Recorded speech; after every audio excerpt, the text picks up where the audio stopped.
A parábola do semeador à luz do Espiritismo, Ariel Tello. Em certa ocasião, deixando a sua casa, dirigiu-se Jesus ao lago de Genezaré, onde proferiria uma série de parábolas. Por conta disso, atraída pelas notícias dos feitos do Cristo, bem como pelos ensinos que costumava ministrar, uma grande multidão se juntou ao seu redor, de maneira que teve que se assentar num barco que estava no mar, para que da praia toda a multidão o visse e o ouvisse com clareza. Novamente começou a ensinar junto ao mar, e reúne-se junto dele uma turba numerosíssima, de modo que entrou no barco que estava no mar, para se assentar, e toda a turba estava sobre a terra, junto ao mar. Ensinava-lhes muitas coisas em parábolas, e lhes dizia no seu ensino: Ouvi, eis que o semeador saiu a semear. E sucedeu que, ao semear, uma parte caiu à beira do caminho, e vieram as aves e a comeram. Outra parte caiu sobre solo pedregoso, onde não havia muita terra, e brotou imediatamente, por não haver profundidade de terra. E quando raiou o sol, foi crestada, e por não ter raiz, ressecou-se. Outra parte caiu nos espinheiros. Os espinheiros subiram e a sufocaram, e não deu fruto. Outra parte caiu em terra boa, e dava fruto, que desponta e cresce. Um carregava 30, outro 60, e outro 100, e dizia: Quem tem ouvidos para ouvir, ouça. Marcos 4, 1, 9. Mais tarde, a pedido de seus apóstolos que o interrogaram quanto ao significado da parábola, em particular, Jesus esclareceu o seu sentido. O semeador semeia a palavra. Marcos 4, 14. A semente, portanto, é a palavra de Deus, sendo, pois, Jesus o semeador. Tal palavra é absoluta, imutável, contendo nela toda a lei do amor, que abrange a religião e a ciência, a filosofia e a moral. A palavra de Deus é sempre a mesma para todos, e tem sido apregoada em toda a parte, desde que o homem passou a ter condições de recebê-la. Já o solo representa a capacidade individual de cada um de compreender a palavra de Deus, ou seja, o seu estado moral e intelectual. Metaforicamente, o solo é tão mais fértil quanto melhores forem as suas condições de receber a semente. Se por um lado essa semente tem germinado abundantemente em alguns, por outro lado, há aqueles em que a semente não desabrocha, ou, se desabrocha, não produz frutos. Se ela não atua com a mesma eficácia perante todos, tal fato se dá devido à variedade dos espíritos encarnados na Terra. Uns mais adiantados, propensos ao bem, à caridade e à fraternidade. Outros mais atrasados, propensos ao mal, ao orgulho e ao egoísmo, apegados aos bens terrenos, à matéria, a tudo o que é efêmero. Os que estão à beira do caminho, onde a palavra é semeada, são estes. Quando ouvem, imediatamente vem Satanás e tira a palavra semeada neles. Marcos 4,15. À beira do caminho é o chão batido, duro, impenetrável, onde a semente não pode germinar. Representa aqueles que nem mesmo compreendem a palavra de Deus, pois não são capazes de receber a semente, uma vez que, caindo elas ali, vêm as aves e as comem. São as mentes áridas, endurecidas, que ainda não estão preparadas para as coisas espirituais.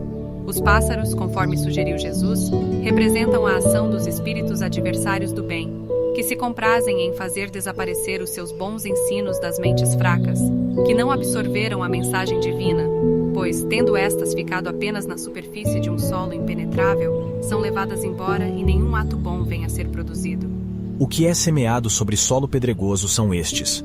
Quando ouvem a palavra, imediatamente a recebem com alegria, e não têm raiz em si mesmos, mas são transitórios. Então, ocorrendo provação ou perseguição por causa da palavra, imediatamente se escandalizam.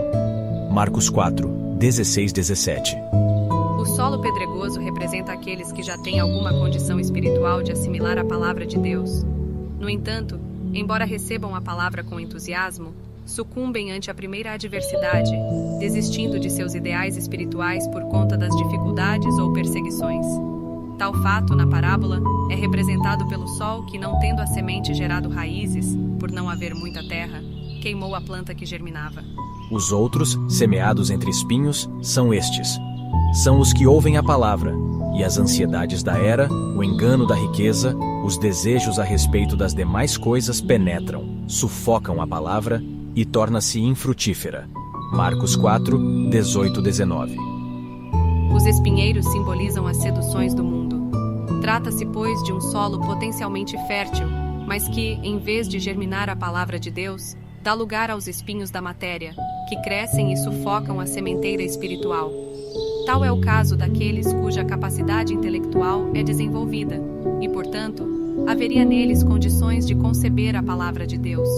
No entanto, não conseguem colocá-la em prática, uma vez que seu lado moral é sufocado pelos interesses mundanos, já que para estes, as sensualidades da matéria parecem mais interessantes do que os ensinamentos de ordem espiritual. Os que são semeados sobre a terra boa são aqueles que ouvem a palavra e a recebem, e frutificam, 30, 60 e 100. Marcos 4, 20. Finalmente, a terra boa é o solo fértil, aquele em cuja superfície brotam as sementes que virão a produzir frutos mais tarde. Representa aqueles que se fazem receptivos às coisas espirituais e que colocam em prática os ensinamentos de Jesus, cada um de acordo com o seu nível de adiantamento e dentro das suas possibilidades. Alguns frutificarão 30, outros 60, outros ainda 100. Isso porque cada um tem em si a capacidade de assimilar a palavra de Deus em maior ou menor grau. Cabe a nós, portanto, nos questionarmos: que tipo de solo tenho sido? Quantos frutos tenho produzido? Que tipo de exemplos tenho semeado?